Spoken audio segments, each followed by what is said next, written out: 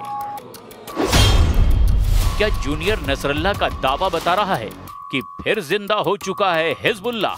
क्या हिजबुल्लाह को ईरान से फिर मिलेंगे हथियार? क्या यमन के बाद हमले के लिए तैयार है लेबनान? बेन्यामिन नेतन्याहू कैसे तोड़ेंगे हिजबुल्लाह का नया अवतार? इन सब के बीच ईरान को अलर्ट करने वाली बड़ी खबर रूस के विदेश मंत्री ने दी है। जब से रूस के विदेश मंत्री सरगेई लावरोव ने कहा कि ईरान पर फिर हमला हो सकता है, तब से तेहरान में रेड अलर्ट है। सिग्नल साफ है कि इजराइल कोई बड़ी तैयारी कर रहा है, जिसकी खबर पुतिन को हो चुकी है और उन्होंने अब ईरान को आगाह भी कर दिया है। रूस और ईरान की दोस्ती बहुत पक्की है। यूक्रेन के युद्ध में ईरान ने रूस को बड़ी मदद की है। हजारों शाहिद ड्रोन रूस को सप्लाई किए गए और इन्हीं ड्रोन की टेक्नोलॉजी से रूस ने अपनी ड्रोन फैक्ट्री तैयार की। ईरान की ड्रोन वाली सपोर्ट ने ज़ेलेंस्की की फौज का जीना मुश्किल कर दिया।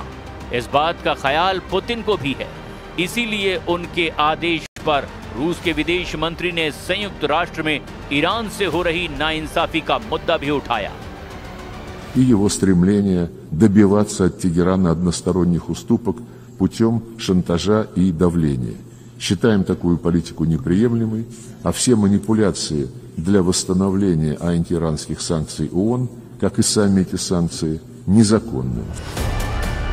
एक बात तो बिल्कुल साफ है कि ईरान और रूस साथ साथ है और अब ईरान हिजबुल्लाह को फिर से खड़ा करके बाकी अरब देशों का गुट बनाने की भी कोशिश कर रहा है।